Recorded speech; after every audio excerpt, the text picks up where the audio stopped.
안녕하십니까? 사도행전 공부 오늘 46강입니다. 사도행전 26장 1절에서 32절입니다.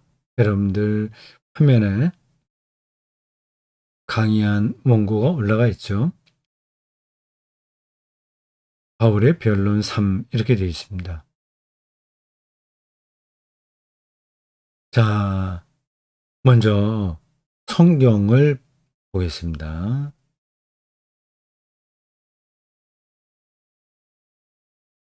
그러면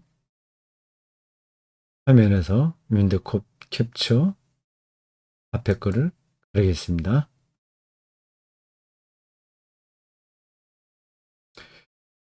사도행전 26장입니다. 거의 끝나가요.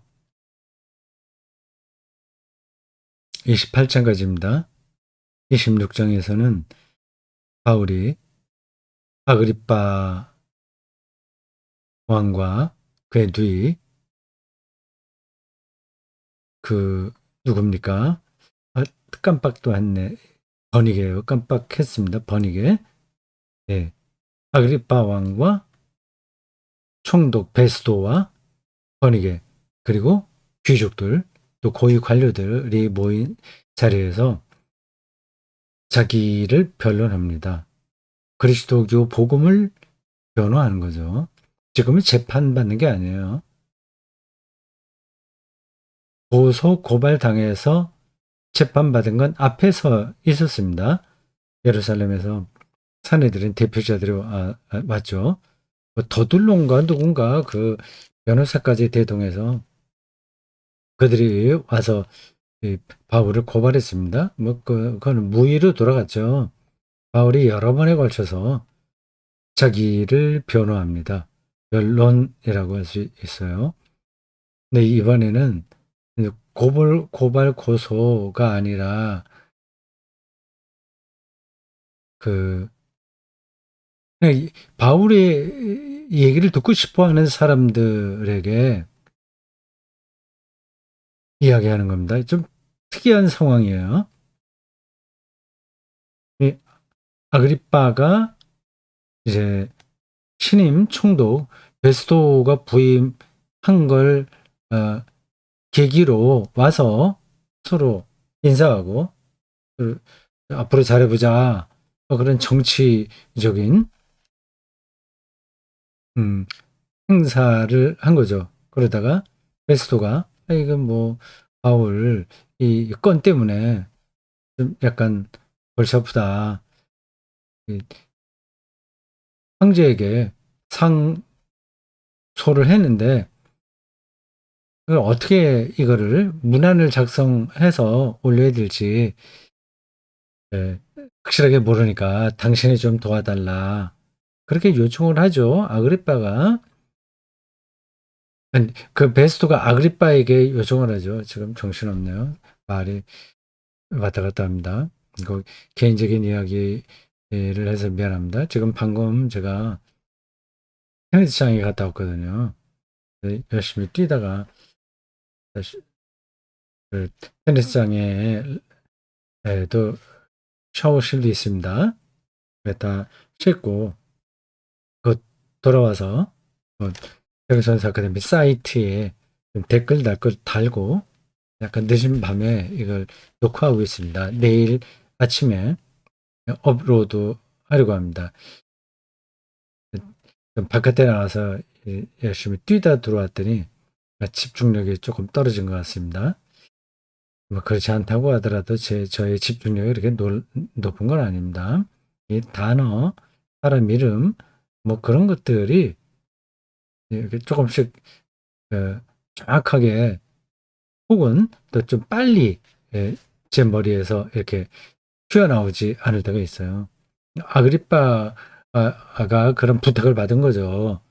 베스도에게. 그래서 이제 정식으로 그 이렇게 해야 되겠네요. 이렇게 말하면 되겠습니다. 앞에 있었던 거는 정식 재판이고 이번에 있는 거는 일종의 공청회라고 할 수 있습니다.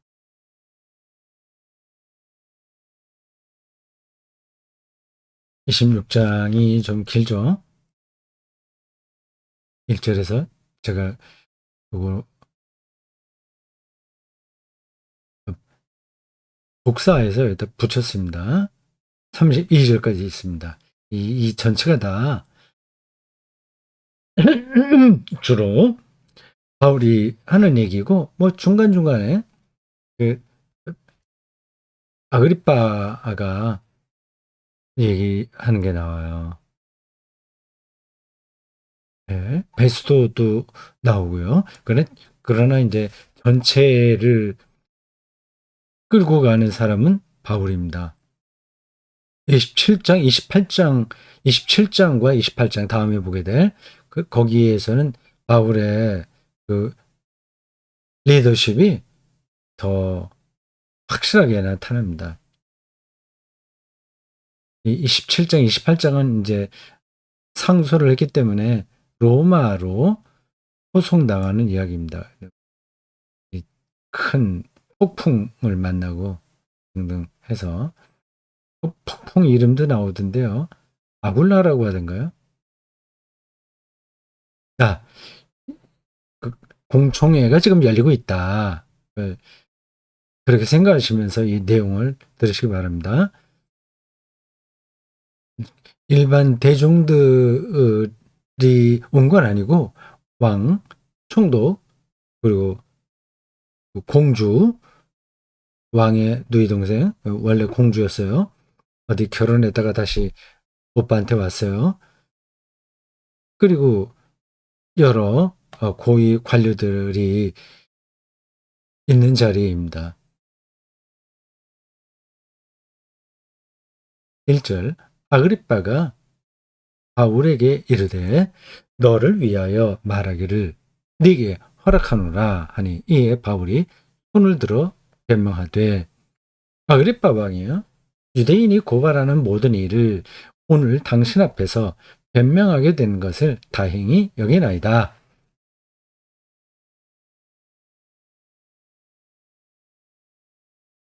유대인과의 관계가 바울을 이렇게 어렵게 만들었습니다.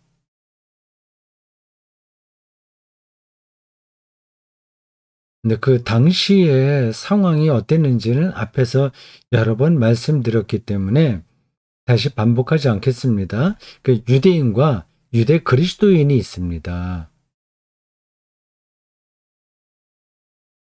바울은 그리스도인이긴 하되 그리고 유대인이 그리스도인이죠. 이 사람도 디아스포라 유대인이에요. 근데 예루살렘에 있는 그 히브리 그리스도인 원래 거기 유대 지역 태생인 그 사람들의 관점과 이 바울의 관점이 좀 다른 겁니다. 그리고 디아스포라 유대인인 디아스포라 유대인 이거 복잡하네요. 다시 또 그걸 설명하려니까 길어질 것 같습니다. 근데 유대인이 있고요. 이 사람들은 유대교를 신봉하는 사람들이 있어요. 그 유대인이면서 그 유대의 출신으로서 히브리 그리스도인들이 있습니다. 이 둘 사이는 이렇게 아직 완전히 깨지지는 않았어요.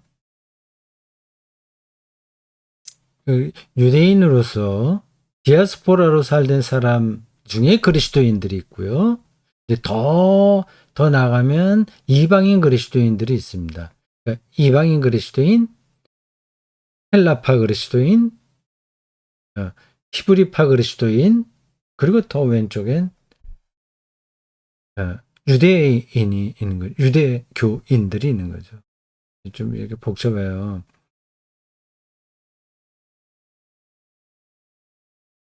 근데 이 유대인들에게 저렇게 고발당하고 어떤 때에는 그, 어, 그 암살당할 만한 위험도 있었고요.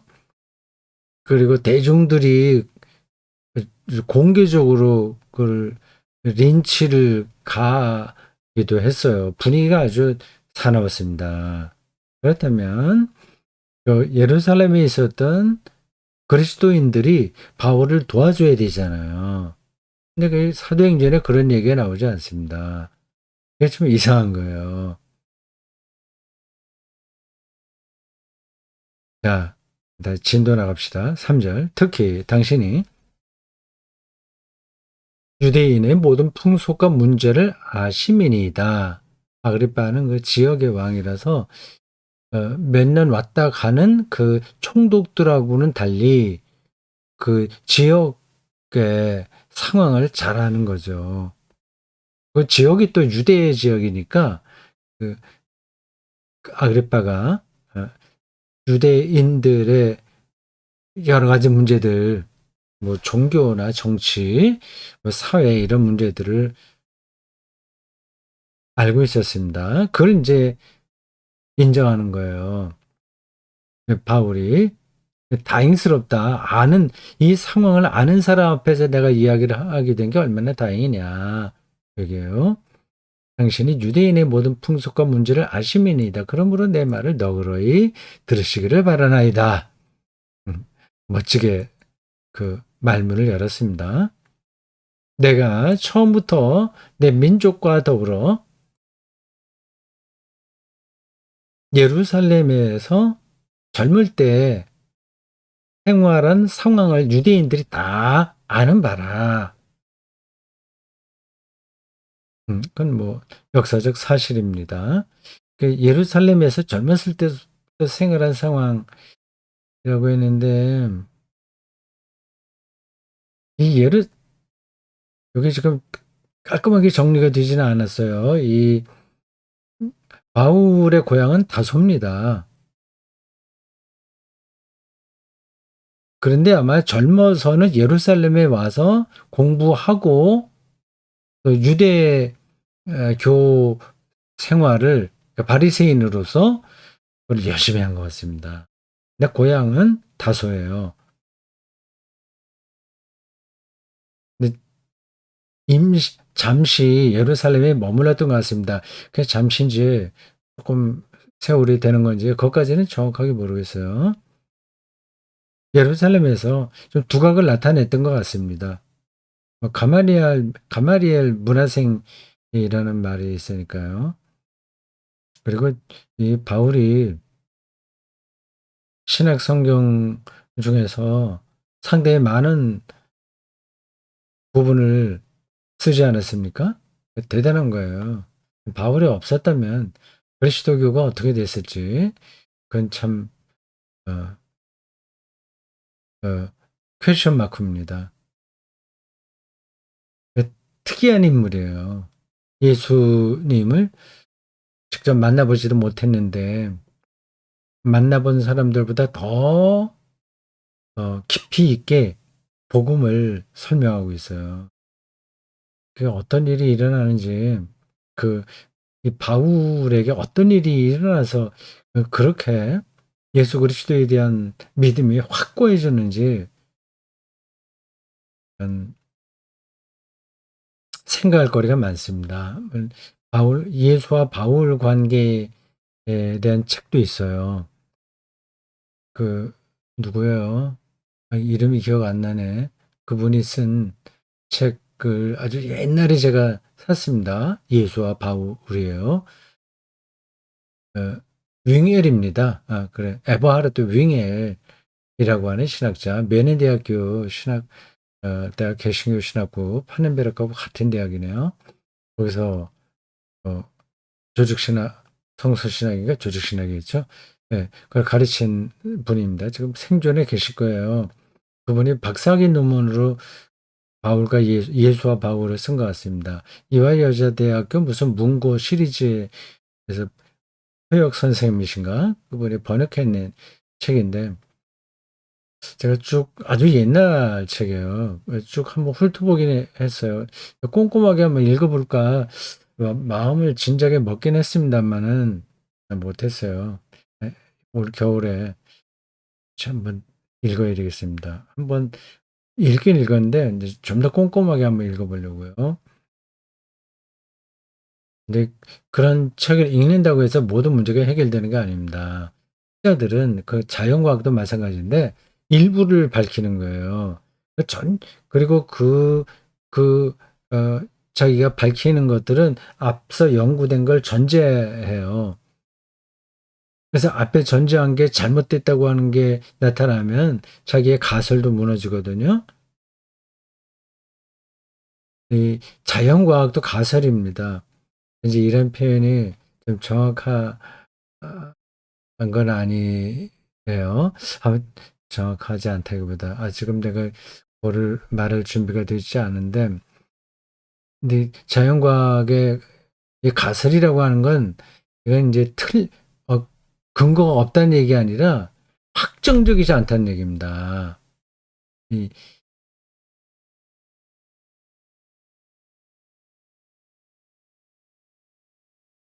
그 어떤 원리들이 있잖아요. 그 밑으로 들어가면 또 새로운 게 나오고, 밑으로 들어가면 또 새로운 게 나옵니다.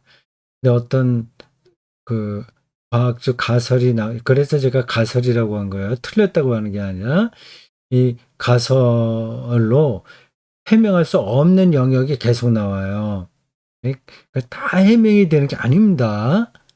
자연과학이 모든 걸 다 그 처음부터 끝까지 모든 걸 확실하게 이렇게 그거를 완벽하게 설명할 수 있는 게 아니에요. 근데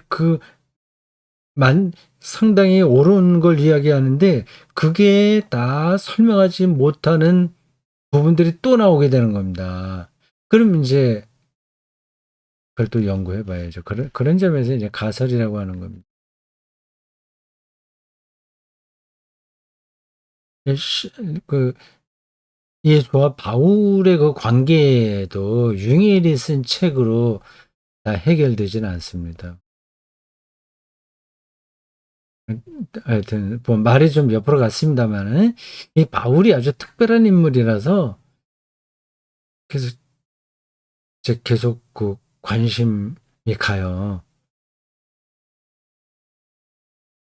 신약에서 그렇게 많은 부분을 썼는데 근데 그게 살아있을 때는 별로 인정받지 못했다는 거 아닙니까?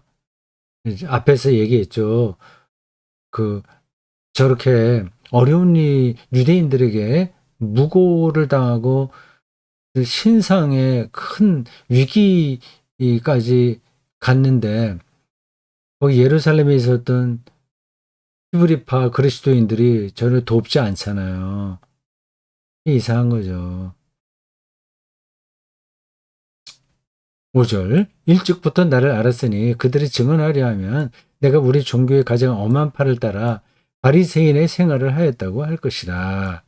뭐 바리새 중에 바리새인이었다고 하는 걸 자기 스스로도 얘기했습니다. 여기 사도행전에 나온 이야기는 바울이 말하는 걸로 표현되긴 하지만 그건 누가의 이야기입니다. 바울이 직접 쓴 편지의 내용이 바로 바울이 이야기한 거죠. 두 가지는 구분해야 됩니다. 이제도 여기 서서 신문 많은 것은 하나님이 우리 조상에게 약속하신 것을 바르는 까닭이니 이 전체 변론의 핵심 줄기는 그겁니다. 자기는 어, 유대의 전통을 그대로 붙들고 살았다. 그런데 유대인들이 나를 고발한 거는 그러니까 말이 안 된다는 거죠.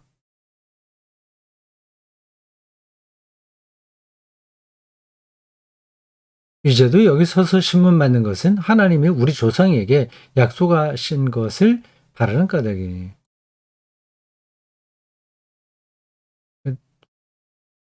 그리스도교가 좀 체계를 잡아가면서 구약 성경을 그대로 다 받아들였다고 하는 게 좀 이상하죠. 그건 역사적 사실입니다.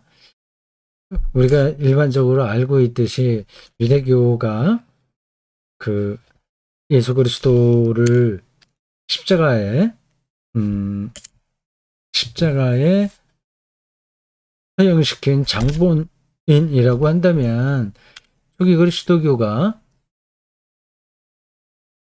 유대교로부터 완전히 빠져나와야 되잖아요. 선을 딱 그어야 되잖아요. 그래서 유대교가 경전으로 사용하는 구약 성경을 그대로 사용하면 안 되잖아요. 예, 다 그대로 받아들였습니다. 그러니까 저희 그리스도교는 우리가 생각했던 것보다 유대교와 처음부터 딱 선을 긋지 않았다는 겁니다. 그건 이제 나중에 그렇게 된 거예요. 뿌리는 같습니다. 그래서 여기에서도 그런 뉘앙스를 우리가 볼 수 있는데 그리스도인들도 구약 성경에 따라서 신앙생활을 하는 겁니다. 그리고 아브라함과 모세의 전통을 그대로 이어가는 겁니다. 그래서 성경이 구약 성경이죠. 당연히. 성경이 이 말하고 있는 그 희망을 그대로 안고 사는 거예요. 그 약속하신 것을 바란다고 했습니다. 근데 문제는 이제 유대인들하고 그리스도인들의 이렇게 갈라지게 되는 핵심 원인은 구약 성경에 대해 해석이 다르기 때문에 그런 거죠. 물론 거기에는 다른 정치적인 문제들도 끼어 있는데, 근데 오늘 여기 지금 본문에 나온 말씀으로만 본다면 그 얘기입니다. 난 똑같다. 유대인들이 보고 있는 그러한 성경 말씀, 하나님의 말씀, 하나님에게 내 모든 거를 희망하고 이렇게 살고 있다. 그것 때문에 내가 이렇게 억울한 일을 당하게 된다는 게 이게 말이 됩니까? 이렇게 하소연하는 거예요. 7절 이 약속은 우리 12지파가 밤낮으로 간절히 하나님을 받들어 섬김으로 얻기를 바라는 것인데 아그리빠 왕이요 이 소망으로 말미암아 내가 유대인들에게 고소를 당하는 것입니다. 얻기를 바라는 바인데 이건 뭐 구원인 거죠. 구원받으려고 한다. 그거는 그리스도를 통해서 구원받는 거잖아요. 메시아요. 메시아. 그러니까 구약이 말하고 있는 그 핵심이 메시아 사상이잖아요. 자기도 그거를 믿는데 그 메시아가 바로 예수다. 그 얘기입니다. 구약 성경을 그대로 자기가 받아들인다. 그걸 이제 지금 강조하고 있습니다. 8절 당신들은 하나님이 죽은 사람을 살리심을 어찌하여 못 믿을 것으로 여기나이까. 예수의 부활을 가리키죠. 이게 참 좀 복잡하네요. 뭐 단순하게 생각하면 또 단순한데 구약을 자기 따른다 그렇게 얘기를 했죠. 그리고 12지파가 원하는 것을 자기도 희망한다고 얘기하고 있죠. 그게 이제 구원이라고 제가 말씀드렸죠. 예수가 메시아라는 거를 말하려고 하는 거예요. 그것 때문에 내가 지금 고난을 받는다는 겁니다. 근데 그걸 말하려고 죽은 사람을 살리심, 죽은 자의 부활, 이걸 왜 믿지 않냐. 이렇게 쭉 가고 있어요. 9절 나도 나사렛 예수의 이름을 대적하여 많은 일을 행하여야 될 줄로 생각하고 지금 유대인들이 나를 박해하는 것처럼 나도 그렇게 예수의 이름을 대적했다.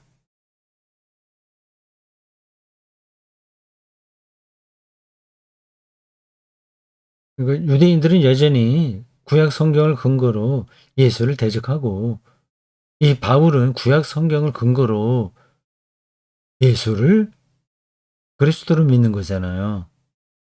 그러니까 똑같이 구약 성경을 붙들고 있는데 이 결론이 다른 겁니다.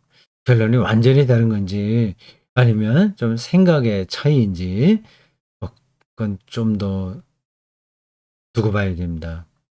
10절 예루살렘에서 이런 일을 행하여 대제사장들에게서 고난을 받아가지고 많은 성도를 옥에 가두며 또 죽일 때에 내가 투표를 하였고 이건 여러 번 나왔던 이야기입니다. 또한 모두 회당에서 여러 번 형벌하여 강제로 모독하는 말을 하게 하고 그들에 대하여 심히 격분하여 외국 성에까지 가서 박해하였고요.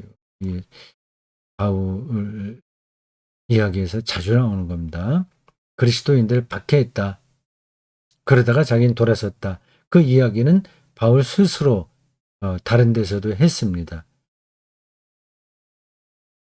그 일로 대제사장들의 권한과 위임을 받고 다메섹으로 갔나이다. 이 다메섹 이야기는 사도행전에만 나와요. 바울이 직접 편지에는 부활의 예수를 만났다라고 하는 말은 나오지만 다메섹 이야기는 안 나와요. 제 기억이 그렇습니다. 혹시 제가 착각하고 있는지도 몰라요.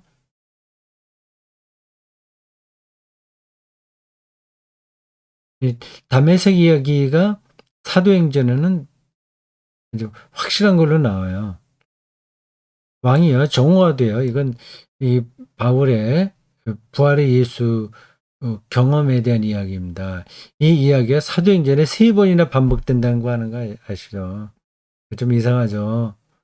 그래서 사도행전 안에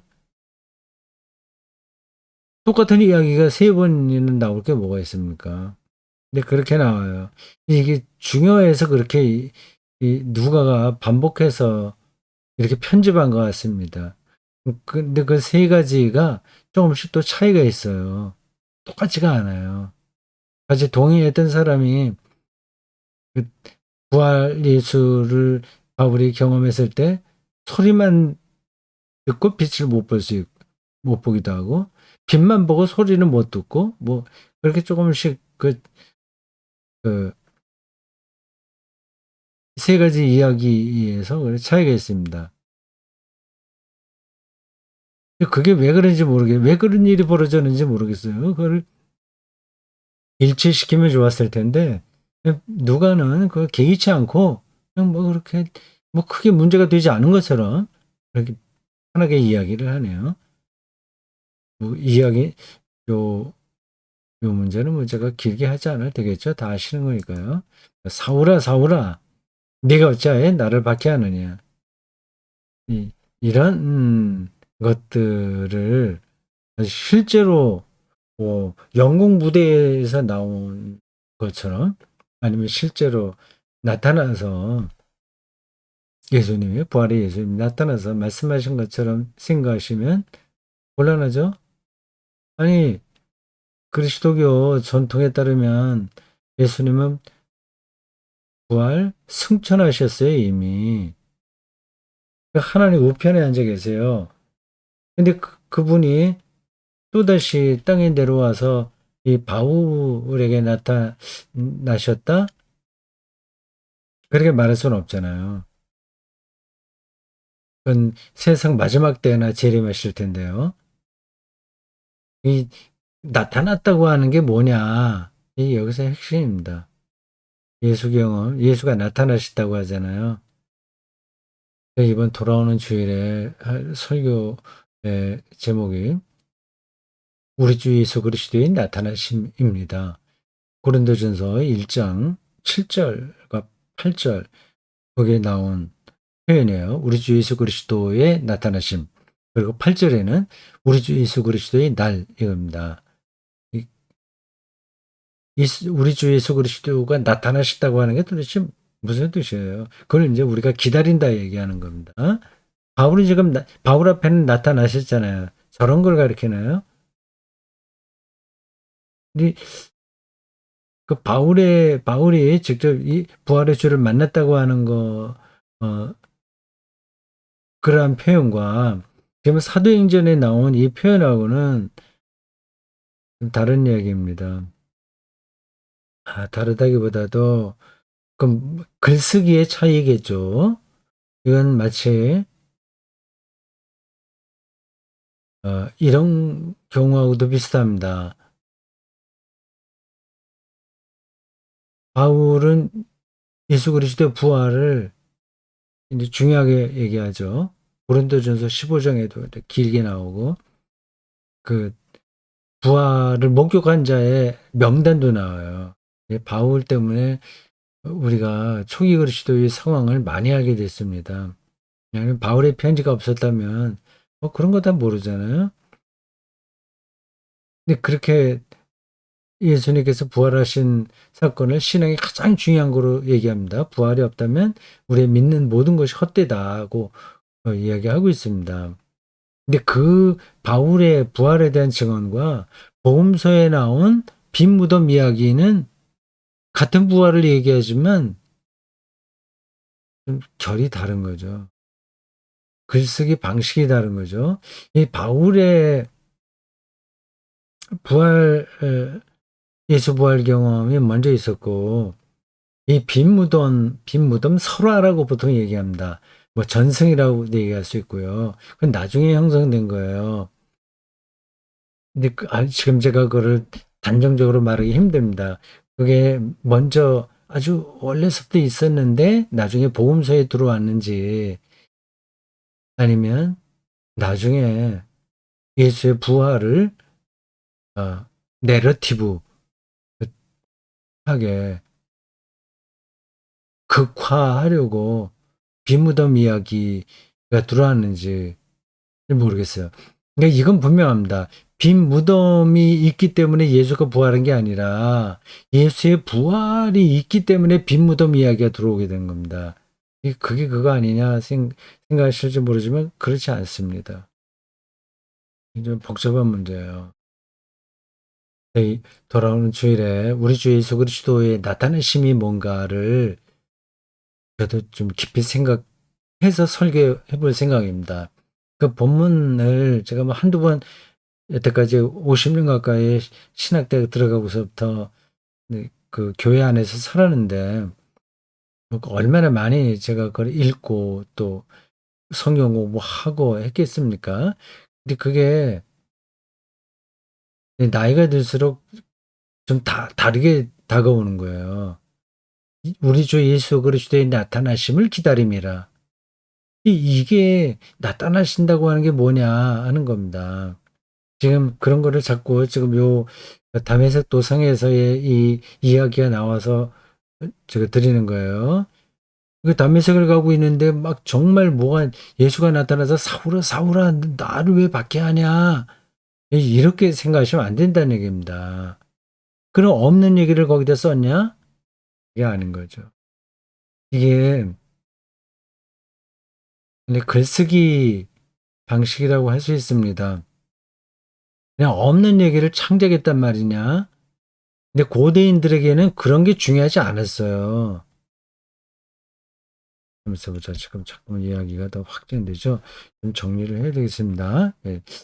근데 여러분들이 느끼시겠지만 성경을 이해하는 게 간단한 문제가 아닙니다.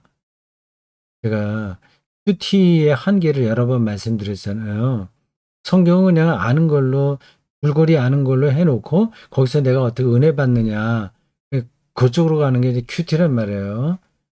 그래갖고는 성경의 세계 안으로 들어가기 힘듭니다. 지금 요 이야기가 나와서 예수의 부활과 그 바울의 그 고린도 15장 전도 15장에 나온 이야기와 그 빈무덤 이야기가 어떻게 관련되냐 하는 것까지 나가잖아요. 그리고 나타난다고 하는 게 뭐냐. 고린도전서 1장 7절 이번에 설교 얘기도 읽고 거기 나온 거 나타난다는 것은 아포칼립스의 계시라는 뜻이에요. 계시. 그리고 다른 데 나오는 나타나다고 하는 거는 또 헬라어가 또 달라요. 좀 깜빡 기억이 나지 않는데.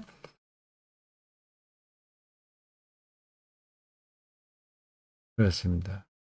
하여튼 성경이 여러분 그렇게 만만하게 보시면 안 돼요. 저도 평생 동안 이걸로 설교하고 성경 가르치고 이렇게 했지만 여전히 궁금한 겁니다. 안으로 들어가야 될 게 더 많아요. 그러니까 다행인 겁니다. 몇 번에서 다 알고 그 매뉴얼을 딱딱 읽어서 뭐 상품 소개하듯이 자동차 소개하듯이 이런 정도라고 한다면 이 성경이 얼마나 시시하겠습니까? 아직도 모르는 게 많다는 게 다행이라고 생각합니다. 자, 그 부활의 주님을 담에색 가다가 만났다고 하는데 담에색 이야기는 바울의 직접 편지에는 안 나와요.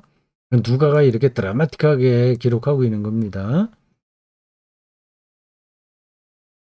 19절 아그리파 왕이요 그러므로 하늘에서 보이신 것을 내가 거스르지 아니하고 요건 쭉 읽겠습니다. 먼저 다메섹과 예루살렘에 있는 사람과 유대 온 땅과 이방인에게까지 회개하고 하나님께서 돌아와 회개에 합당한 일을 하라 전함으로 21절 유대인들이 성전에서 나를 잡아 죽이고자 하였으나 바로 앞에서 벌어졌던 일이에요. 하나님의 도우심을 받아 내가 오늘까지 서서 높고 낮은 사람 앞에서 증언하는 것은 선지자들과 모세가 반드시 되리라고 말한 것밖에 없으니 곧 그리스도가 고난을 받으실 것과 죽은 자 가운데서 먼저 다시 살아나사 이스라엘과 이방인들에게 빛을 전하시리라 하민이 있다 하니라. 정말 말 잘하죠 바울이요. 근데 저렇게 말 잘하는 사람이 아닙니다. 바울이 자기가 직접 쓴 편지에는 자기는 말 못한다 그랬어요. 어눌하다 그랬어요. 모세도 말을 못한다 그랬죠. 근데 생각은 깊고요. 또 바울은 글도 잘 쓰죠. 근데 지금 저렇게 아주 멋들어지게 연설하지 않습니까? 그 아그리파 왕이 듣고 감동을 받을 만한 이야기를 하잖아요. 이거는 이제 누가가 바울을 좀, 좀 미화하는 거죠. 꼭 미화하려고 해서라기보다 이제 그의 입을 통해서 당시에 그리스도 교회의 입장을 이렇게 피력하는 겁니다. 24절 바울이 이같이 변명하며 베스도가 크게 소리내어 이르되 바울아 네가 미쳤도다. 예, 네 많은 학문이 너를 미치게 한다. 예, 미쳐야 됩니다. 세상을 다른 현실로 보니까 미치는 거예요. 바울이 이르되 베스도 각하여 내가 미친 것이 아니요 참되고 온전한 말을 하나이다. 예, 미친 거하고 온전한 말 이거도 생각할 거리가 많죠. 26절 왕께서는 이 일을 아시기로 내가 왕께 담대히 말하노니 이 일에 하나라도 아시지 못함이 없는 줄 믿나이다. 이 일은 한쪽 구석에서 행한 것이 아니니이다. 이런 건 정말 누가가 살고 있던 그 시대에 바울은 이미 죽어 없을 때 저기 그리스도교가 그, 그 주변 다른 세계의 로마 정부나 그리고 그 토호 지방에 있는 관료들에게 하고 싶은 얘기인 거예요. 떳떳하게 우리는 떳떳하다. 숨어서 하는 게 아니다. 다 나타난 거다. 당당하게 말하고 싶은 거죠. 그걸 지금 바울의 입을 통해서 대변하는 겁니다. 아그리파 왕이여 선지자를 믿으시나이까? 믿으시는 줄 아나이다. 아그리파가 바울에게 이르되 네가 적은 말로 나를 권하여 그리스도인이 되게 하는도다. 하려 하는도다. 바울이 이르되 말이 적으나 많으나 당신뿐만 아니라 오늘 내 말을 듣는 모든 사람도 다 그렇게 결박된 것 외에는 나와 같이 되기를 하나님께 원하나이다 아니라. 왕과 총독과 번이게와 함께 있는 사람들이 다 일어나서 물러가 서로 말하되 이 사람은 사형이나 결박을 당할 만한 행위가 없다 하더라. 이게 누가가 또 꼭 얘기하고 싶은 거죠. 바울은 잘못 하나도 없다. 그걸 누구나 인정한다. 로마 총독도 인정하고 그 지역의 왕인 유대인과 어떤 피가 섞여 있는 사람이겠죠. 아그리빠도 인정하고 다 그렇게 인정하는 거예요.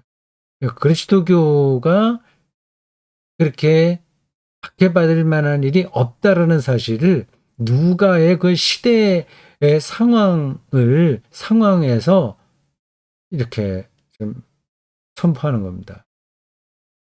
마지막 절, 이 아그리빠가 베스도에게 이르되 이 사람이 만일 가이사에게 상수하지 아니하였더라면 빵될 수 있을 뻔하였다 하니라. 그렇게 됐습니다.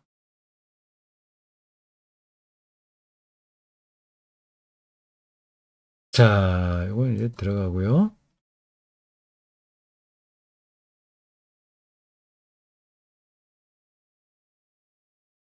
그 강의안입니다.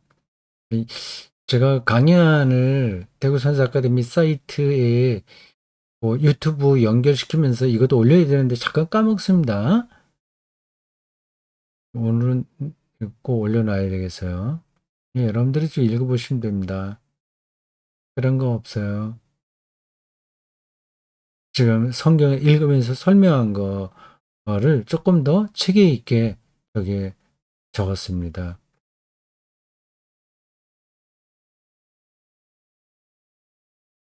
바울이 무죄라고 하는 거를 누가가 말하고 싶은 거죠.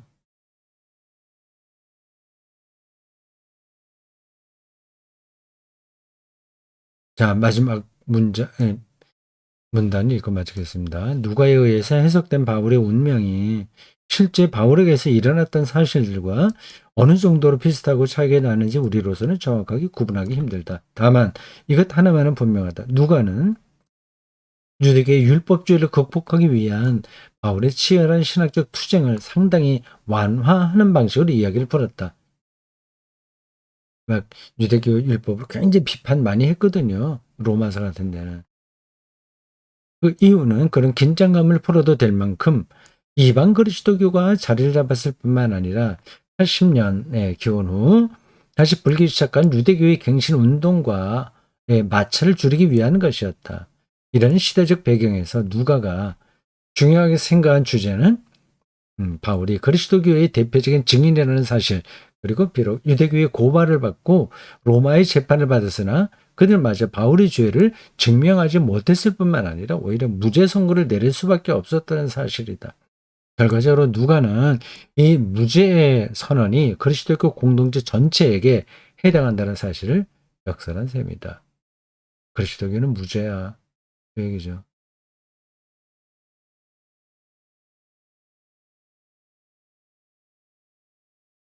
네, 요즘 날씨가 겨울치고 따뜻합니다. 잘 지내십시오. 기도하겠습니다. 하나님, 오늘 저희들 사도행전 26장에 나온 바울의 별로 세 번째를 같이 읽고 생각을 나누었습니다.